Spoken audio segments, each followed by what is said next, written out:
Les postos, on est de retour pour le débrief de Nono. Victoire du Paris Saint-Germain ce soir, 3-0. Neymar, Mbappé, Juan Bernat, buteur. Un Paris Saint-Germain en démonstration. Ça aurait pu finir à 10, à 11 si le gardien toulousain ne nous avait pas sorti des arrêts exceptionnels. Plus de 10 arrêts pour le portier toulousain ce soir. Alors Nono, victoire, 3-0. Vraiment, on a vu du beau jeu, on a vu de la bonne circulation de balles. Vitinha, Marco Verratti s'est connecté, ça joue très bien. Juanito qui marque, ça fait longtemps, ça fait plaisir. Trio offensif en forme, du beau jeu au pied, très très beau. Par contre, la défense catastrophique. Alors certes, Donnarumma a été bon, il a sorti quelques arrêts, plus de 8 arrêts ce soir, mais le jeu au pied est assez catastrophique. Je pense que Galtier va devoir lui parler. Par contre, Marquinhos et même Ramos, ça a été assez catastrophique, surtout Marquinhos. Et aussi parler du très bon coaching de Christophe Galtier ce soir, qui a fait les bons changements au bon moment, qui a donné beaucoup de consignes, qui a eu les couilles de faire sortir Neymar à la 72e, Messi à la 82e, alors que les autres, soi-disant grandes stars en tant qu'entraîneur, ne le faisaient jamais. Le petit entraîneur Christophe Galtier, qui vient de nulle part, réussit à faire marcher son autorité. Très clairement, Nono, qu'est-ce que tu as pensé de la victoire 3-0 du Paris Saint-Germain ce soir? Moi ce soir j'ai retrouvé un peu le sourire, Sacha. J'ai vu un bon PSG, bon avec quelques petits points noirs. Je vais commencer par les satisfactions. Un Léo Messi totalement retrouvé avec ses coups de génie. Après, clairement, c'est le public de Toulouse qui lui fait une acclamation en sortant. Moi, qu'est-ce que tu veux, ça me met des frissons. Tu sais l'admiration que j'ai pour ce joueur. Vitinha, qui vraiment m'impressionne de plus en plus. C'est un garçon qui n'arrête pas de courir, qui va à 200 à l'heure.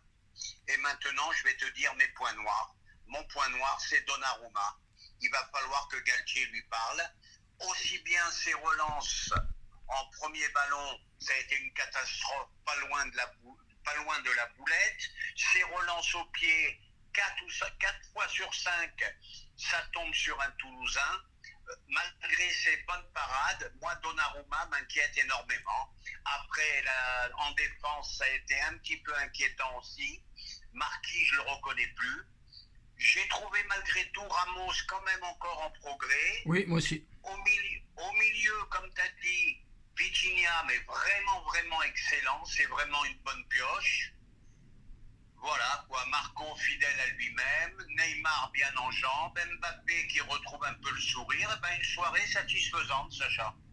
Bon, après, il y a beaucoup de choses et d'enseignements à parler de ce match. Moi, je pense que le PSG, malgré ce 3-0, n'a pas été assez efficace. Il aurait fallu marquer beaucoup plus de buts. Et Nono, je voudrais parler de quelque chose, c'est que quand Mbappé joue et qu'il y a Neymar et Messi à ce niveau-là, ce n'est pas le Mbappé quand Neymar et Messi ne sont pas sur le terrain. Tu as pu le voir lors des 2 dernières années, quand Messi n'était pas au rendez-vous, ou lors de l'année 2020-2021 où il n'était pas encore au PSG, et pendant que Neymar était blessé, c'est Mbappé qui a porté à lui tout seul cette équipe.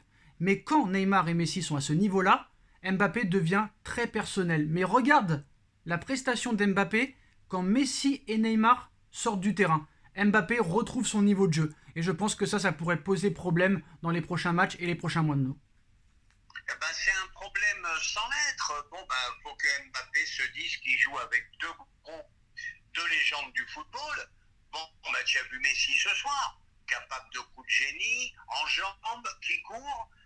Neymar qui est fit comme jamais. On a l'impression de retrouver le Neymar de la première saison. Il va falloir partager le gâteau, Kylian. Ça n'empêche pas que tu es un grand, mais il va falloir que tu partages le gâteau avec deux très très grands joueurs. Par contre, je vais passer à autre chose. Ce qui m'inquiète un peu, c'est qu'on a subi quand même pas mal d'occasions, surtout sur les côtés où on s'est fait transpercer. Alors, est-ce que c'est un problème comment dirais-je, est-ce que c'est un problème de latéraux ou un problème de tactique? Je n'en sais rien. Il va falloir rectifier ça au plus vite. C'est un problème de système, parce que quand tu joues à 3 derrière, tu t'exposes à subir et tu t'exposes à subir des occasions. Et ça, c'est toutes les équipes qui jouent dans ce poste-là, hein, que ce soit le Red Bull Leipzig, que ce soit les équipes comme ça qui jouent à 3 derrière, ils s'exposent à recevoir beaucoup d'occasions. Ça, c'est normal. Mais plus le PSG va jouer comme ça, plus ils vont adorer jouer comme ça. Alors le PSG qui fait un clean sheet, Nuno, Kipembe qui ne joue pas, on prend pas de but. Bon, est-ce que c'est une coïncidence? Je ne sais pas. Moi, je suis très inquiet pour la défense. Le milieu de terrain m'impressionne, mais je me demande si en Ligue des Champions, il faudra rester comme ça ou jouer à 3. Parce que Vitinha et Marco Verratti, à peu de choses près, ont exactement les mêmes critères de jeu et se ressemblent très clairement. Sauf que Vitinha me paraît quand même un peu plus rapide que Verratti. Moi, je trouve qu'il allait à 100 à l'heure dans les contre-attaques. Donc maintenant, reste à savoir si en Ligue des Champions ça suffit. Marco, c'est Marco. Moi, je trouve que Vitinha, c'est une bonne pioche. Mais comme je dis, est-ce que ça sera suffisant en Ligue des Champions? De toute façon, en 5 matchs, plus le trophée des champions, ça fait 6 matchs. Sur 6 matchs, on a vu 5 bons matchs. Et c'est quand même très clairement bien. Et c'est quand même, on va dire, positif pour la suite. Ah, mais bravo Sacha, bravo, je te remercie de dire ça. On voit du jeu, on voit du ballon, on voit des actions à une touche de balle, on voit des 1-2, on voit des actions magnifiques. Je revis, je reprends goût au football, je te dis franchement. Alors malheureusement, Nono, je ne vais pas me contenter de ça.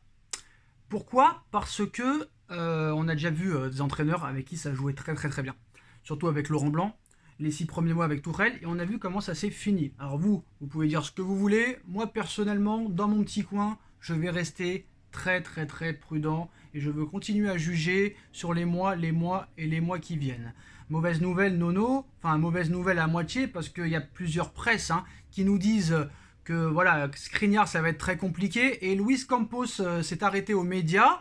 On lui a posé la question, y aura-t-il encore une arrivée? Campos répond, il n'en manque plus qu'un. On sait de qui il parle, Nono. Et je pense que là, absolument, ça doit être indispensable, Nono. Parce qu'en plus de ça, Diallo va s'en aller. Impossible de rester toute la saison avec Kipembe, Marquinhos et Ramos. Parce que ce soir, va savoir si c'est pas Danilo le meilleur défenseur central ce soir. Eh oui, les enfants. Et oui les enfants. Et heureusement que Nordi Mukiele y couvrait Marquinhos sur certaines actions. Parce que sinon on aurait fini en lambeaux avec le Kipembe qui est perdu en plus. Alors Mukiele n'a pas fait un très gros match ce soir, mais un match correct. Mais ce soir, franchement, j'ai vraiment été surpris de la prestation de Danilo Pereira avec beaucoup de sang-froid, beaucoup de tranquillité dans ses interceptions, dans ses tacles, dans ses relances. Franchement, c'est incroyable quand même que ce soit Danilo qui est un milieu de terrain qui est le meilleur défenseur central ce soir. Normalement, dans ce système, c'est les 3 centraux qui doivent couvrir les latéraux. Et là, qu'est-ce que tu veux? Ça s'est pas fait. Par contre, tu sais que j'aime beaucoup Marquinhos. Ouais. Mais là, je suis obligé de reconnaître qu'en ce moment, ça va pas du tout. Au niveau de l'intensité, au niveau des relances, je sais pas ce qui se passe. Nono. Je crois que le match de Madrid lui a fait beaucoup Nono, il me fait rire. Nono, il me fait rire. Il aime tellement pas Danilo qu'il est incapable de dire que Danilo a fait un gros match ce soir. Non, Danilo a été très correct, très correct. Je suis d'accord avec toi. Ouais. Non, il n'y a pas de souci là-dessus. Plus que il a été très correct. Mais est-ce que Danilo, ce que je lui reproche, c'est sa lenteur. Mais sur le reste, il est bon. C'est vrai que Marquinhos, il a été vite ce soir. Oh là là. Caravane dans le dos. Qu'est-ce que je viens de te dire, Sacha? Non. Je le reconnais plus. Qu'on aime ou qu'on n'aime pas, quand un joueur fait un bon match, il faut le dire. Voilà.